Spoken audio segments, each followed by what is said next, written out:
So it's just preparing to be the roommate that we want to be eventually. Number two, which we find really, really important, which we were fortunate to do, very important, was creating community. And we were lucky because we had each other. So lucky. We had our families.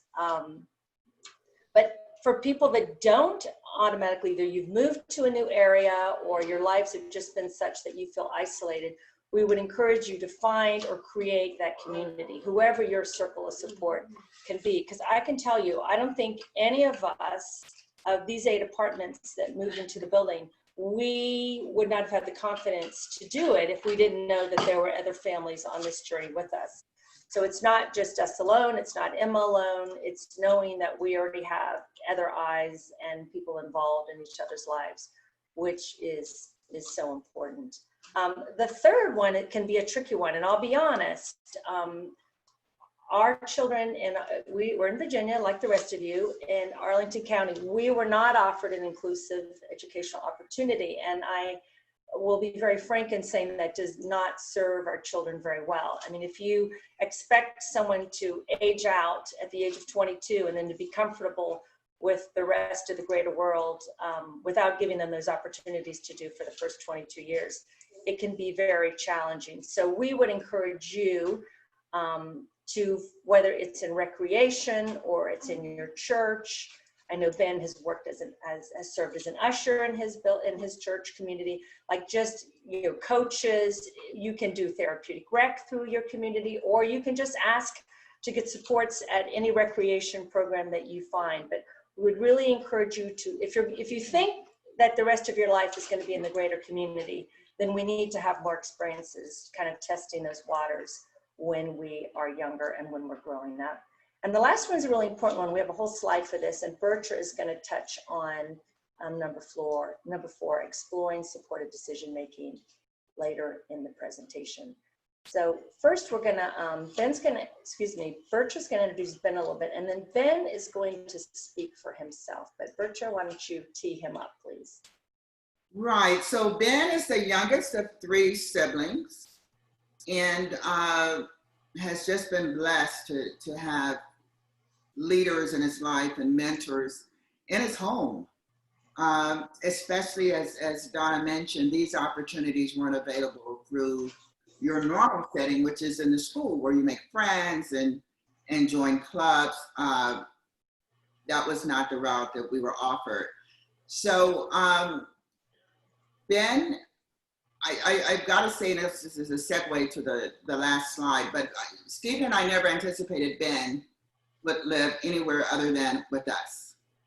And when Ben was able to communicate, he said clearly, I want to live in an apartment with an adult. And that was very definitive, and it was surprising. And we had to validate that. So it was very important that we identify and pursue opportunities for Ben to be independent. So let's hear what Ben said. Oops, hold on. Sorry, Ben, coming back.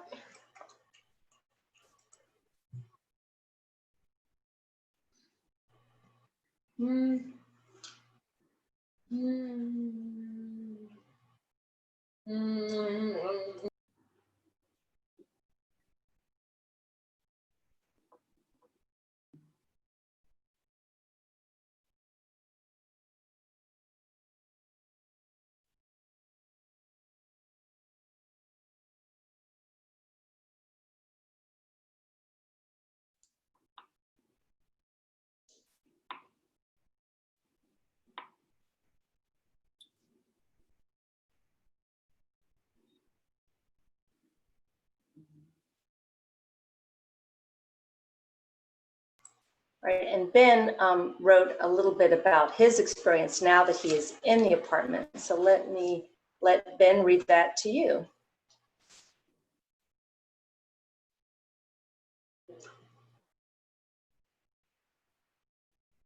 Yeah, I don't think we're getting audio.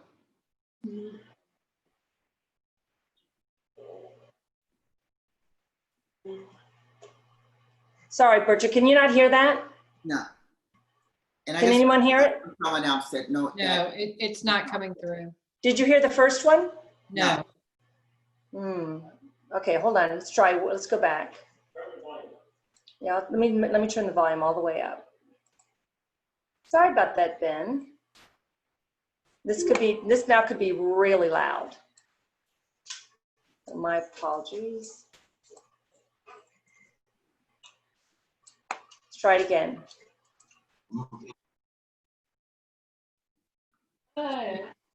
You can't hear it. No. When you first share, I will say there's a setting where you have to hit share audio. Did you see that when you originally? I don't know. So it might be easiest just to, like in the Zoom meeting, excuse us everyone for a moment, hit stop share and then click share again and see if there's a click. It's like a little box, you put a check to share audio.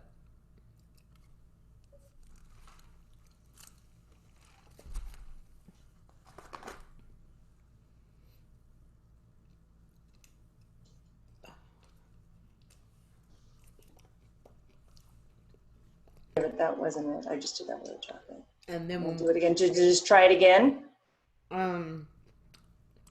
Let's see. So, yeah. So, and when you do it this time, just look to see if there's a button that says share audio. I do see share computer sound. Okay. There. Oh, there you go.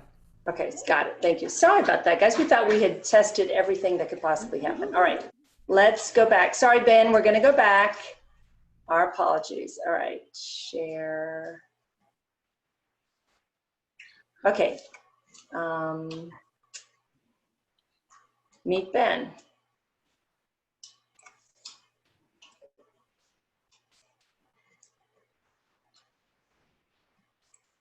I moved into my first apartment at age 24.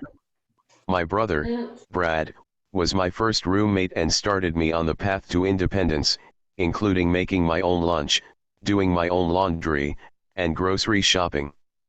Brad also helped acclimate me to technology, including Alexa and Ring, while providing communication support. I enjoy online courses in art history, long walks with friends, swimming and rowing, and jigsaw puzzles.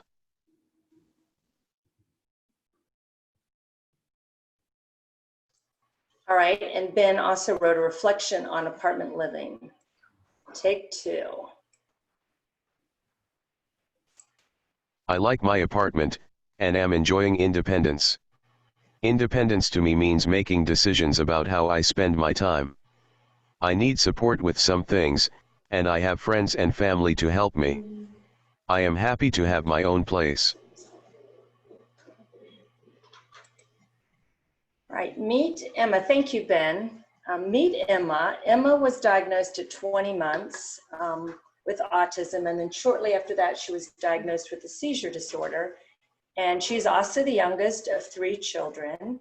And she is what we refer to as an unreliable speaker. So she can say a lot of things that she may not necessarily want to tell you. But so she does have some speech, but she prefers, like Ben, to spell, to communicate, or type to communicate. So let's meet Emma.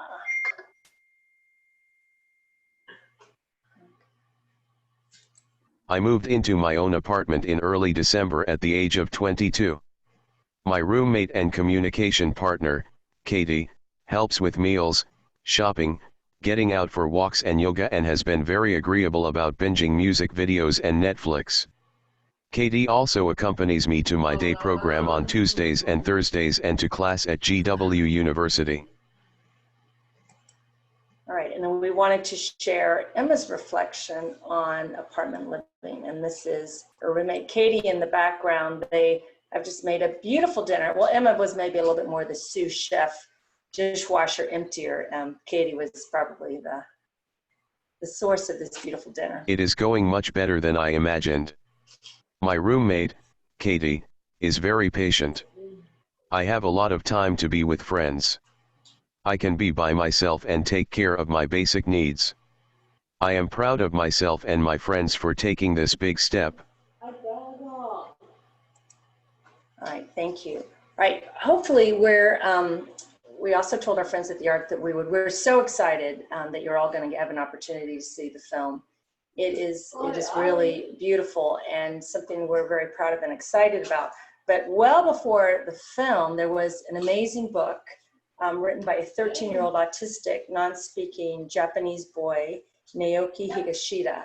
And Naoki does not, he's Japanese. Naoki also does not talk, but he does type. And he wrote this beautiful book of, I think it's like 40, 50 little essays. I mean, he was 13 years old when he wrote it, kind of explaining why he did the things he did as an autistic individual. And one of them being the reason I jump, why I flap my hands, why I, get too close to you, or whatever it is. And you'll see when you watch the film that David Mitchell, who's an acclaimed author in his own right, has a Japanese wife and an autistic son, and they came across this book earlier than the rest of us because they had access. They were living in Japan at the time, and they had access to this book, and they just could not believe what a great resource it was, and they really wanted to share it with their caregivers and with their teachers at the school. And so he's very funny talking about it. He kind of started this clandestine translation of the book, and then because he is a writer himself, he was able to get permission from Naoki, and they collaborated, and this beautiful translation that David Mitchell and his wife helped to do. But David, like many of us who read the book, were introduced really for the first time to concepts and dimensions that were not necessarily part of our understanding pre-reading. The emotional intelligence that Naoki has, his humor, his gift of language. So often we focus as when the people we love with autism, we're so focused on their motor manifestations, the challenges that they might have, and we kind of forget about the other. And certainly Naoki's book completely changed our interactions with our children. And we were so grateful to Naoki and such big fans before we ever heard about the film or anything else. So Jerry Rothwell was the director, and we received an email last spring from one of the producers and wanted to know if Ben and Emma were available next week, because this director was coming from the UK, and wanted to know if they were interested in meeting with him. And so we checked our calendars and we were available. So they spent the day with Jerry, and he was just so respectful, and we had this shared passion for the book and Naoki's story. Yeah, it was very sad. You want to come sit down? Yeah, you don't have to wear the hat. You can come sit down with me though. So anyway, they agreed at the end of the day that I don't see it. You don't need that. We agreed at the end of the day that Emma and Ben would share their story of their relationship and their life together, and that they would also be very willing to be a part of the advocacy related to the film when it was released. So the film was finished, and they decided to enter it in Sundance Film Festival, which is kind of a crazy proposition. About 15,000 films. Yeah, exactly. 15,000 films are entered every year, and I think they select about 70. So it was a wonderful, wonderful surprise when the film was selected for Sundance. And Ben and Emma were invited to travel with the film and to be there for the opening, and experienced their first standing ovation, which was pretty exciting and overwhelming. The film did win the Audience Award, and an interesting note was that the other film, so this was this documentary is an international documentary. They traveled to Sierra Leone in Africa to meet Justine, and then a wonderful artist, Amarit, in India, and then our friend Joss in the UK, and then they come to North America to see us. But so we were in the international category, but the domestic category actually is another film that you have an opportunity to screen this week with the convention. It was Crip Camp. So I felt for myself, I felt like it was so interesting and actually encouraging to see that the two films that the audience selected as their favorites had to do with our community. And I think in the current circumstance where we are in the world, that just this feeling of hope and promise for really what our lives can look like in the disability community. So that was pretty exciting. And I have to say, one of the most profound takeaways, I think, for all of us having this experience was, you know, so often when you have a disability or live with someone, love someone who has a disability, everywhere you go, you get a lot of stares. You might get a lot of side glances. A lot of times people don't even bother to look. They just tell you right out that there's something wrong with what you guys are doing over there. And so to have this couple of days, this short week, where everywhere we went, it was really odd. Everybody was smiling at us. And it gave us this glimpse of maybe what the world could be if the world just welcomed and understood those of us that live and do or present differently than maybe our neurotypical neighbors. But it was really, really profound. And we like to think that it was kind of the experience of what life could be. So watch the film. We're very, very excited for you all to see it. One of the questions at the end of each screening at Sundance, they would usually do a Q&A, and they would have the director and the music person and sound person and Ben and Emma and the producers get up on the stage. And one of the questions they were asked again and again and again is, what do you see as the best outcome for this film? So I want to share what they said about that. My hope is that people will consider the possibility that non-speaking individuals are capable and competent, and will allow us to access educational opportunities and employment opportunities. All right, thank you, Ben. And Emma? My hope for this film is that we can show the world a better way forward to include all autistics in school, employment, housing, and society. Which aligns so nicely with the ARC's mission. We're so glad to be on this journey together. All right, our next slide, we're going to talk a little bit about the Housing First model. For those of you who are familiar with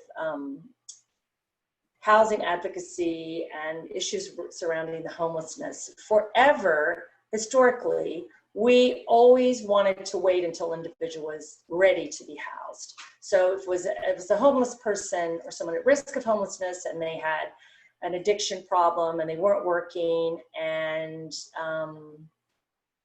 they needed to sort out their meds, and you know, there's a long list of things that they needed to do until they were ready, right? And that's a pretty fraught term. It could take us all a really long time to be ready for life. So the current thinking, which is our thinking and the experience that we've had, is that maybe what we need to do is house people and then add their support services and see what we can do to make them be successful. Is that, you like that idea? Yes, it's a very good idea. It's a very important idea. And so the support surrounding us in this venture we have our roommates. We'll talk about that a little bit shortly. And we're engaged with a very exciting new nonprofit in Northern Virginia called City Center Nova. And really they are, well, pre-COVID, they are part of what makes our social life tick. Like it's the walks, we try to get on 2 or 3 walks a day. We have a Harry Potter group on Tuesday afternoons in the park. There's tutoring offered in the building. One of the things we're hoping to demonstrate is not just that our lives, Emma and Ben's lives, are enhanced by living in this family housing, but that by opening the doors to individuals like us, like them, that we can improve the quality of life for everyone in the building, that this inclusive environment is really going to be a win-win for our friends in the community. And in our building, so City Center Nova has kind of become the nexus for what our social life and calendar looks like. And in our building, it's a very exciting project. It was originally a church, and the church has retained their sanctuary on the bottom floor. And we're not Presbyterians, but the first Sunday of every month, we have been collecting our friends in the building in our 8 apartments, and anyone else who wants to join. And we've been going to church pre-COVID, of course, and joining them for music and drumming and singing. And they have a bench for Emma and a blanket. And it's just one more way for us to build community and for the people that live in our neighborhood to see us when we're out on walks, and just everyone is starting to get to know us and be comfortable with us. We also, very exciting, opening in the next couple of weeks, we have an incubation kitchen that is opening underneath us. So we're hoping that's going to be an opportunity for jobs and socialization and skills. And so we're very, very excited about that. So with the housing, we have a Gilliam Place. And then with these supports, we're really hoping that Ben and Emma and their friends are free to pursue their personal goals and continue to improve their quality of life.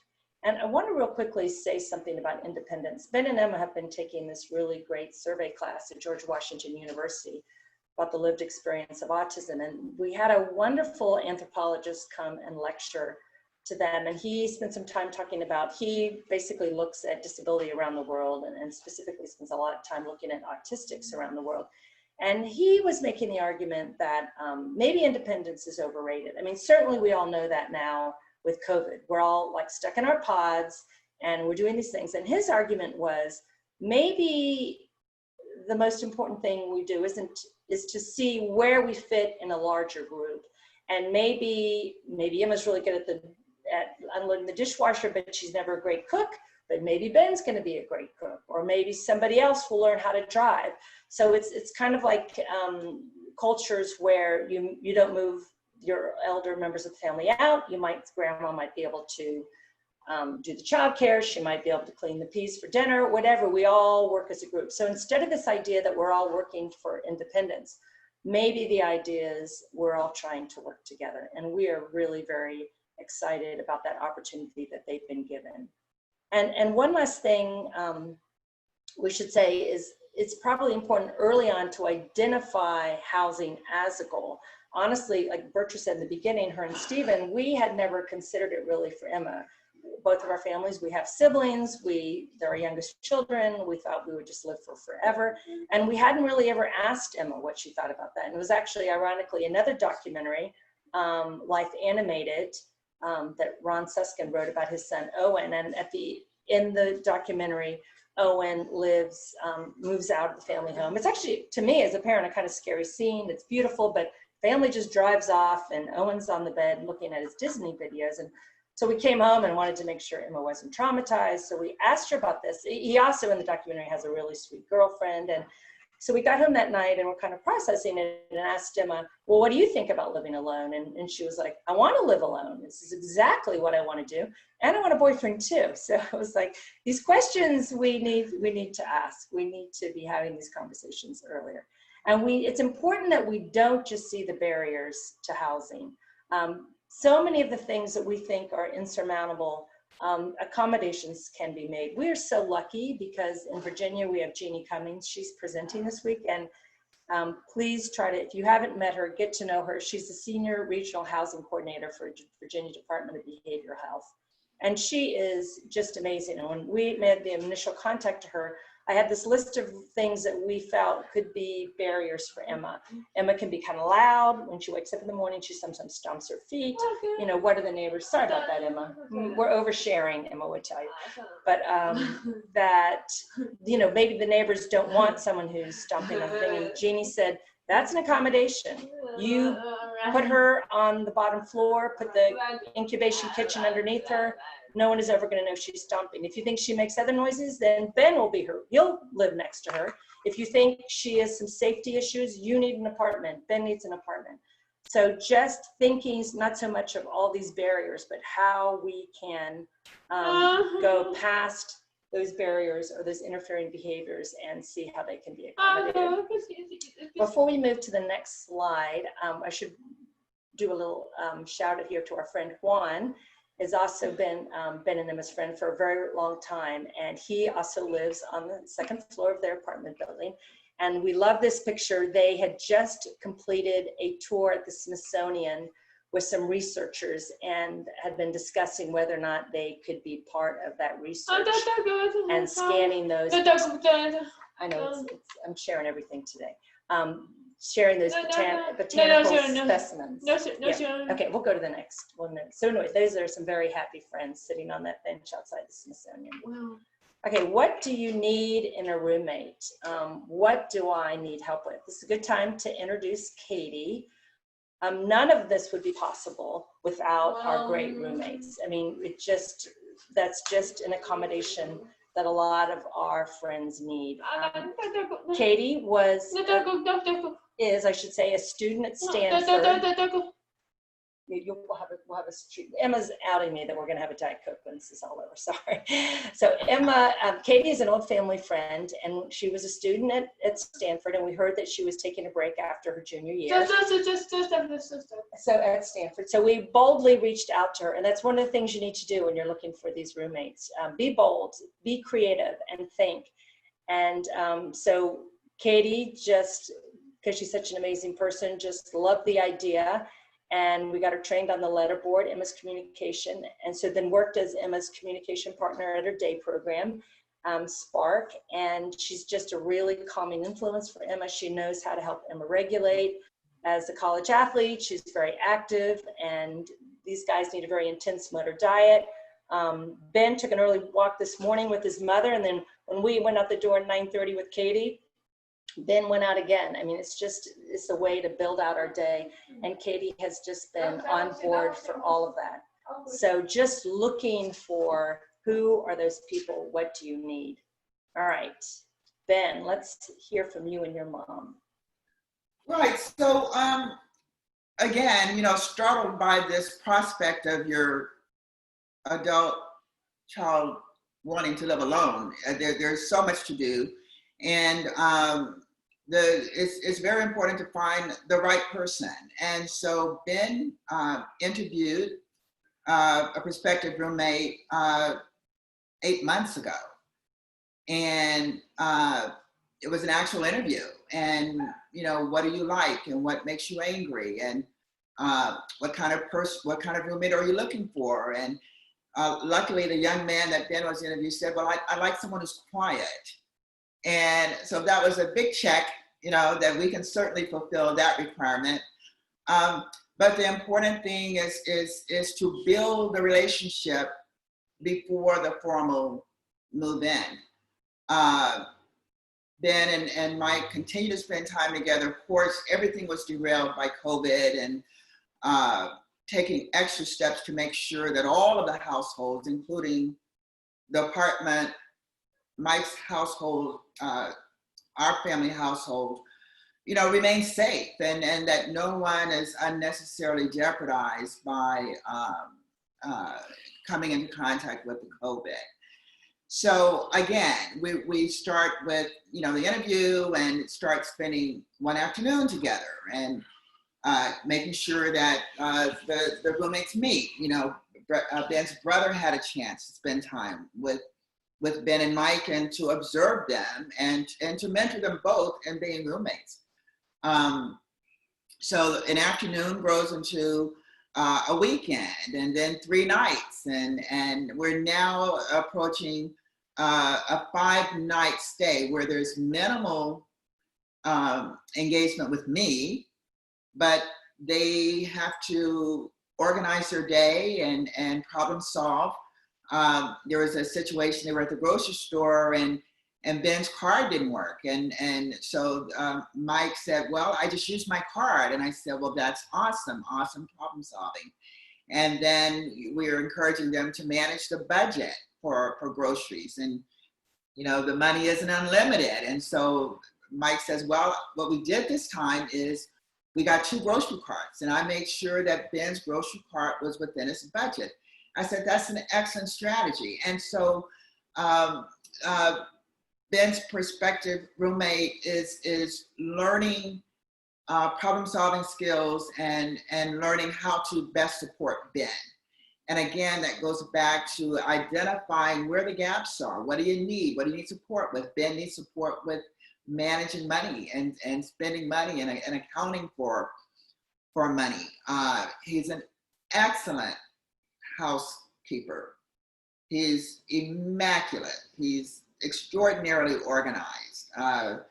And he's also a routines person, when he needs the structure and he needs to know what's going to happen. So Mike is learning how to inform Ben of what's going to happen next so that Ben can regulate himself and know what to expect as well. So I think the important thing is to not rush into it and to make sure that you have enough trial runs, so that there's not the destabilization of moving in, moving out, moving in, getting another roommate, but it's something that both partners are comfortable and capable of being successful accomplishing.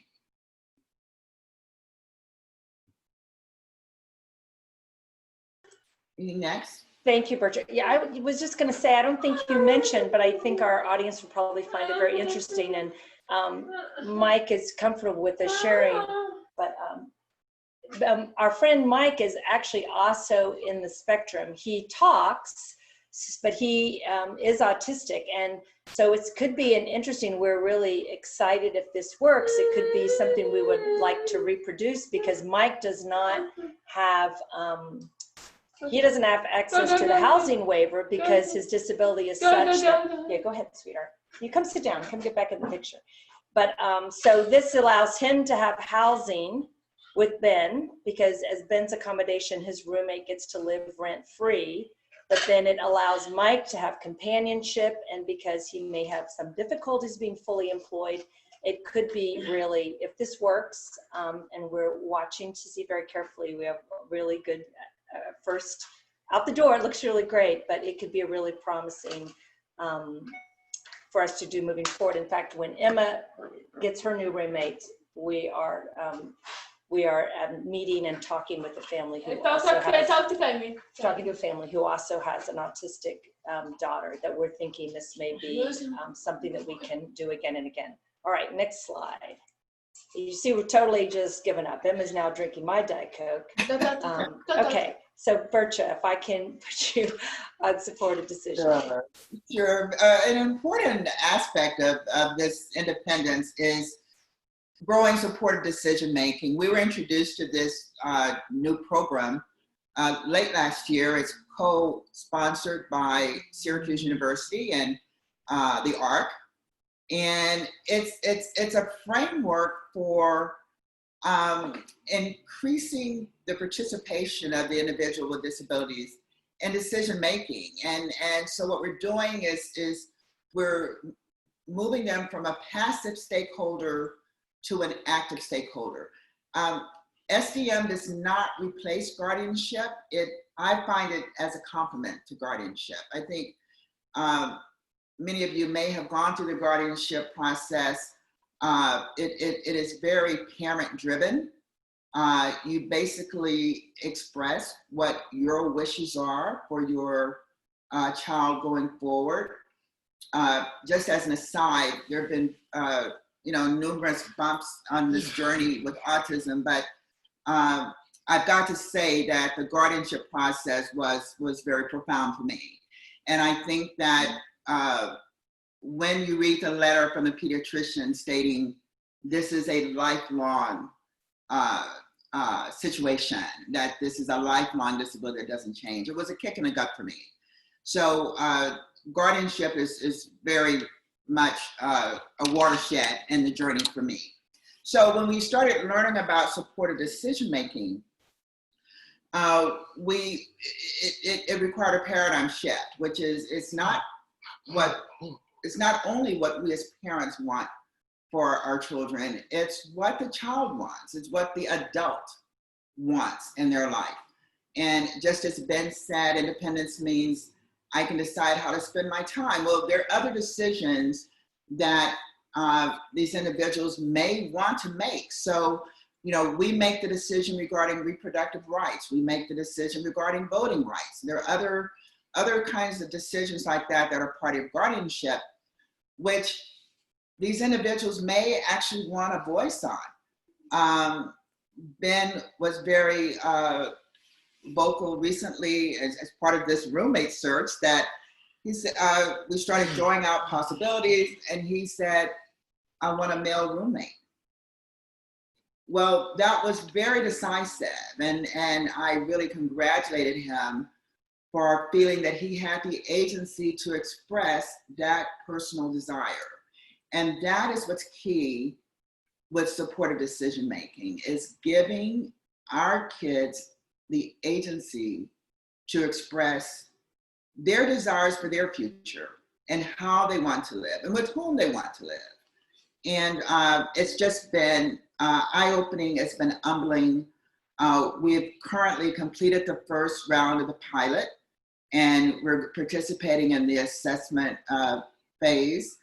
But I certainly encourage you to search out information about supportive decision making, because being an adult is dynamic, and needs change and desires change, and we certainly want to validate the expressed needs and desires of our children. So a big plug for supportive decision making.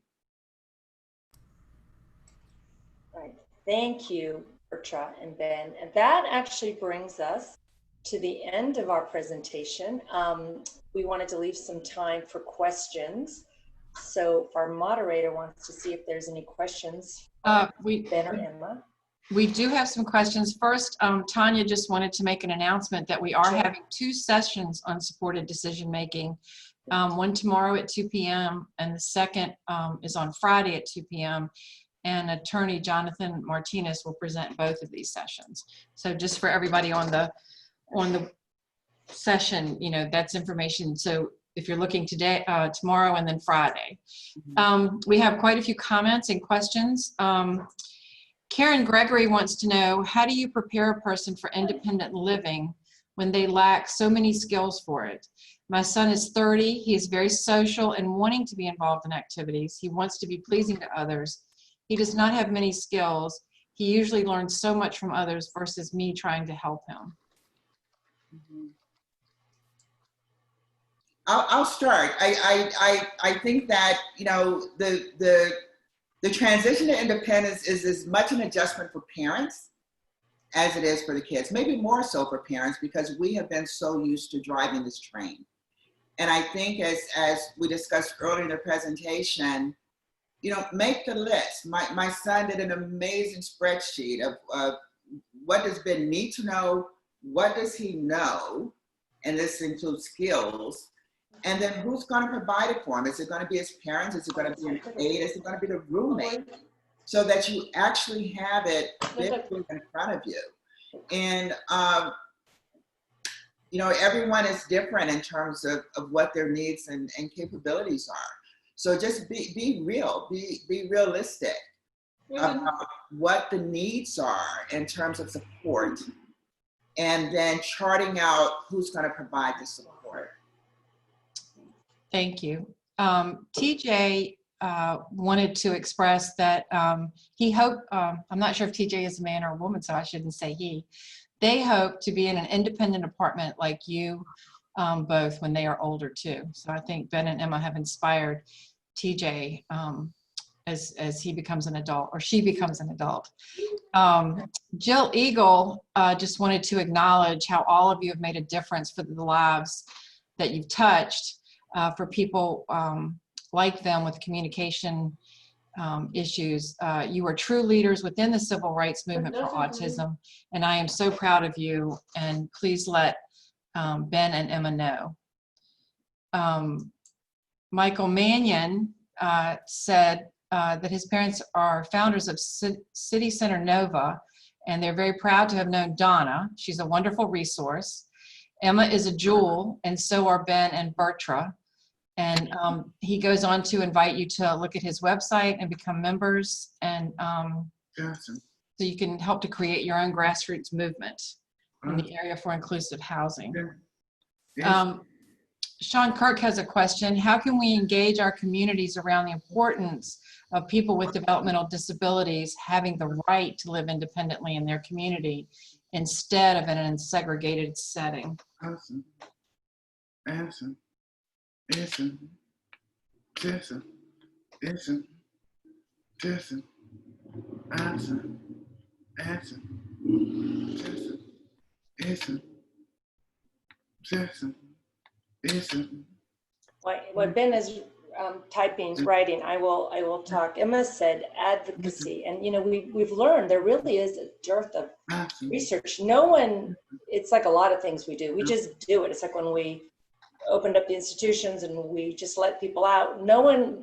We haven't been very thoughtful about documenting what outcomes are. And one of the things we're trying to do with George Washington University is we're trying to actually get some data on these groups to see really even basic stuff. Before you moved out of your parents' house, you know, what was your weight? What was your mental health status? Did you have a relationship? Did you want a relationship? Did you go to church? Did you have a job? Did you have hobbies? You know, what was your blood pressure? Like, we want to look at health measures too. We really need to be able to demonstrate that these solutions are working and we're getting positive outcomes. And believe me, we're working hard at this. We're trying to get HUD to pay attention. We're trying to, you know, we're knocking on everybody's door and for funding. The exciting thing I will say is that Mike is right. Check out City Center Nova. I will do a plug. We have 3 new apartments, 3 new communities that are opening in the next 2 years. So we do recognize that we're probably never going to be able to house everybody, but we can make community for everybody. And so while we're trying to figure out the larger housing piece, even if we don't house everybody, but there's a place you can come. If you lived in Arlington, you may not get one of these 8 apartments initially, but you could hang out with us at this apartment and just getting more comfortable. One of the things that also was we had to end it with COVID, but we're inviting very young children to come. So do a sleepover with Emma. And so come over, take a walk, have some popcorn, watch a movie, hang out in Emma's apartment. And so can you imagine if from the age of 10, you visited an older woman with a disability who had her own apartment? I mean, it gives the parents so much confidence. It gives our children so much confidence. It makes our community grow, and it makes it much easier to advocate. Now that we have this structure, it's much easier to go to our legislatures and state and national. And we're hoping perhaps in November with the change of leadership, maybe we're going to have a better reception, but we are not going to quit talking to HUD, and we're not going to quit talking to DHS. I mean, we are going to find these long-term solutions for the situation that is really untenable to keep as it is. And Ben? And Ben just said he wants everyone to get the help they need to be independent. Absolutely, Ben. Thank you. And that does speak to Karen Gregory's comment that she just has such a lack of services in her area to assist her son with skills to live independently. So she may want to get in touch with the center, or maybe contact one of you and get on that advocacy bandwagon and really start pushing for things in her area. Absolutely, because a lot we can do statewide, and we have talked to our friends other places in the state, and actually it's a pretty easy model, and it's more affordable even other places. And while we're, you know, still in this time where we're talking about the settlement in the state of Virginia, until that door closes, we have some really important opportunities. So we do need to work together throughout the state. So thank you and good luck. It is hard and it's challenging. Let me just add as well, you know, the role of parents cannot be overemphasized. Just to segue back to the film, the documentary was created and promoted by parents of non-speaking autistic individuals. It was totally parent-driven. And honestly, that has been the story of our journey as well. I mean, I don't want to get on my bandwagon, but you know, the schools have not provided everything that these kids needed. The medical community hasn't provided. The scientific community hasn't provided it. And if we were to wring our hands and say, well, they're not doing enough or they're not doing what they should, we would, as a community, would not be where we are today. I mean, I look at Tana's organization advocating for non-speaking individuals. You know, the film advocated for non-speaking individuals. And my experience is that the non-speaking population, and even within the autistic community, were the lowest rung on the totem pole. That's been my experience.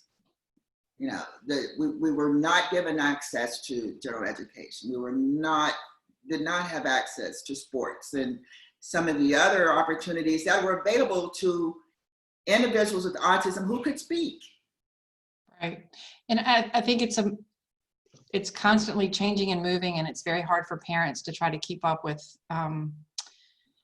you know, what area, I mean, the areas that you live in, everything is different everywhere. And so, yeah, it is a big undertaking for family and support and individuals with disability, you know, with autism and other issues to keep up. Michael just wants to clarify that the website does not tell you how to start your own grassroots movement, but it can give you some ideas on how to start your own grassroots movement. And then Candace wants to know, you talked about living in an urban environment. How could we move that into a rural environment? Like if you wanted to live in the country and live on your own and things like that, you know, you have more access, I guess, in an urban environment. We do have friends that, actually, you know, Owen Susskind in that other documentary, he's living in the middle of nowhere. I think he's in Maine, but he really, I mean, it's completely working. And the one thing is, it is cheaper to live in areas like that. But I think what becomes critical is you have got to have community, no matter where you live. If you don't have other families engaging with you, this would be a very difficult lift and a very scary lift, and not even a very safe lift, right? Because we have to, and that's one of the things, I may not be able to do everything Emma needs, but say I'm gone or I'm sick or I'm no longer on this earth, Bertram may still be hanging around, or Ben's brothers and sisters may still be hanging around, or Juan's family, he's got 2 brothers, or the aunties and the uncles. So we just become, if nothing else, we have each other.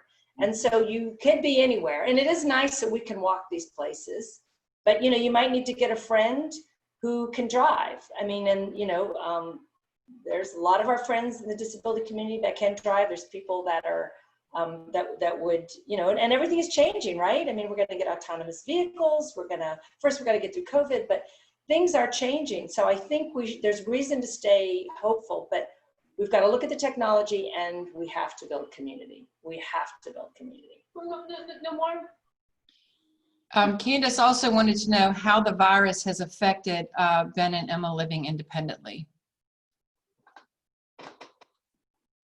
Well, a big impact is just trying to maintain a bubble, you know, and that means limiting the people who are coming in and out of the apartment. It has delayed our finalizing the acquisition of the new roommate. It has impacted Ben's access to his aid. Again, just trying to maintain a safe bubble is just overriding every decision that we're making right now. There have been some positive outcomes. I mean, I think we've learned that our guys do really well with virtual learning. And, you know, had we known that 15 years ago, we'd been fighting our school district for virtual learning. Like we wouldn't have waited. We just would have had access to curriculum. Yeah. So we still do our day program virtually. We still meet with our GW friends virtually. The new semester starts the first week in September, and we will continue to do that virtually. We can meet with our friends in the building and outside in the disability community. We can meet outside. And it's going to be tough for us this winter when we're not able to see each other, but we can always walk for those of our friends that are able, that are, you know, don't have mobility issues, that can join us on our walks. So it does keep us sane, I think, because while we don't go into each other's apartments anymore, we're not having those movie nights, we're not doing puzzles together, but we are seeing each other a lot, and it makes a big difference. I think that's why Ben went on a second walk this morning, why he walked another 3 miles when he'd already walked a long way, because we're social creatures. Yeah. And we need that. And we don't, I think the old model that we had to, you know, Van needed to pick us up and take us somewhere, and then we need to do this program 9 hours a day. We maybe don't need that, but we do need something, whether it's reading with our friends or listening to a podcast, but we do need something. And that we can do even in COVID. Right. Very good. What can the developmental, this is from Sean Kirk, what can the developmental disability community and their allies do to help our elected officials see that people with developmental disabilities living independently in their community is actually cheaper and a more inclusive option? Well, our data is going to help. I mean, getting these studies done is really going to help. I mean, but there's no doubt, like if someone is supported and they are able to receive, you know, they're able to get the medical support they need and the educational supports they need, and They're not going into crisis, a mental health crisis or a health crisis, because there's eyes on them and they're staying healthy. I mean, I think everyone who's made this move has lost weight, right? I mean, we're all exercising more. Our guys are eating better. They're getting more exercise. You can see it in their faces. We are going to have outcomes. So we have to measure these outcomes. I mean, we can say all this, but we've got to get some studies. We need to continue to collaborate with our friends in the research field. And we are very excited. It is going to happen. We just need to keep working on that. We will not let that go. And then, now that we have a place, we can invite, and we have invited, again, it's all COVID, but we can have our state delegate visit us. We can let our congressman and our senator know what we're doing. And we will do that. We will continue on this road of advocacy. And we are so grateful, we should all say this again, to the ARC, because a lot of the skills our guys have, speaking of webinars and what we can do virtually, the ARC has been such a huge part of our journey for all of our families. And we are so grateful for this organization and for its leadership. So when they ask you to go to Richmond, we want to see you on Richmond, actually after COVID, so not January, but the January after that. We hope we can all meet you in the cafeteria at the state capitol, and we can all get to know each other in person. And we've had some great road trips to Richmond to advocate. So we hope to see you all out there. That's the perfect place to start. Well, and we appreciate your participation, and you're absolutely right. Anybody listening, we need you. When we make the call, we hope you can come. And then I guess we're kind of at the end of time, but I have two more questions. Candace wants to know, for Emma, when her roommate leaves for college, what will happen with Emma then?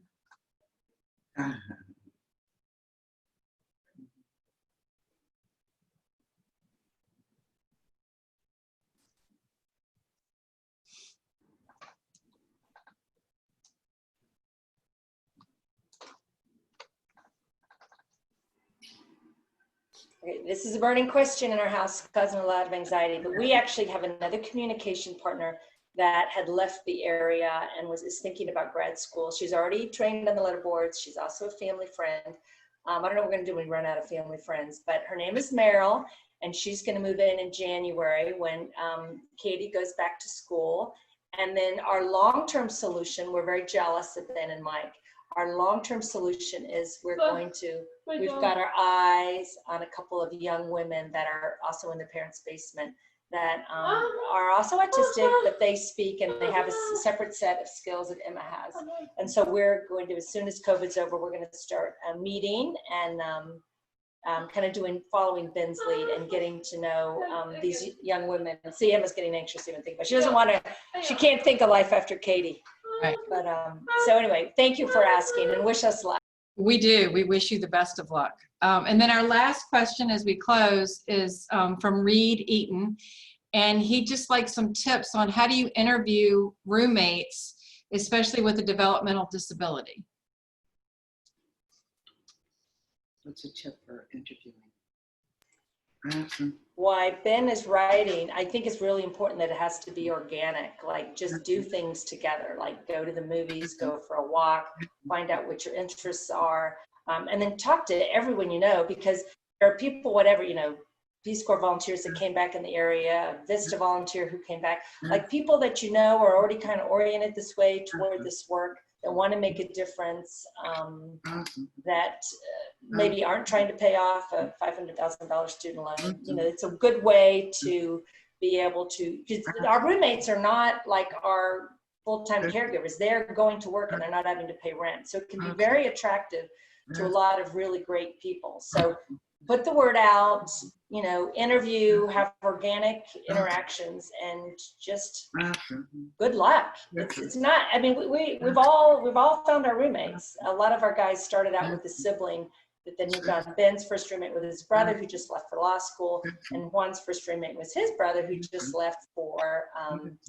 med school. So life changes, but we just try to be flexible. And, we'll hopefully find more long-term solutions. But this has been really a good confidence builder, I think, for everybody. Awesome. And that's good. That's very good information.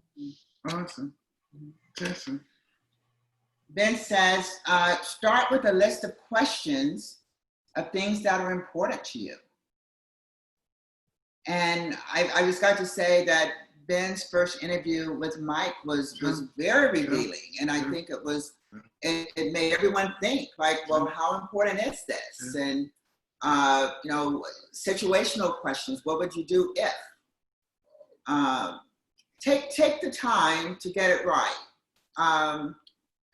And again, I think Ben, I know Ben is more than happy to be in contact with you, to support the transition, because it's a really big deal, and it is a really great transition for individuals who have always wanted to have a voice and to be relevant and to have value. And this is a huge start in that direction. I'm Kim. I'm the moderator. I didn't realize I wasn't paying attention to the camera. We really want to thank you for all this great information. I know it's been helpful to just by watching the chat box and the comments, and we couldn't get to everything. There are so many. And we want to let everyone know that your presentation will be on our convention website, and a reminder that we are doing the supported decision making. And we really want to thank you for your time, Emma, Ben, all of you. We know your time is valuable, and we appreciate you sharing all this great information. So thank you very much, and stay safe. Go watch the movie. Oh, yes. And if you're having trouble with that, I did notice there was one young lady that we put the information on the chat box on how to get to the movie, but just go to the convention website, attend convention, scroll down, you'll see the link, and then the link will give you the information on how to access the movie. And I had the pleasure of watching it yesterday. So thank y'all very much. We appreciate your time and all the good information. Y'all have a great day and stay safe from COVID. Thank you. Bye. Thank you. Bye, guys. Bye, Emma. I appreciate it. Bye.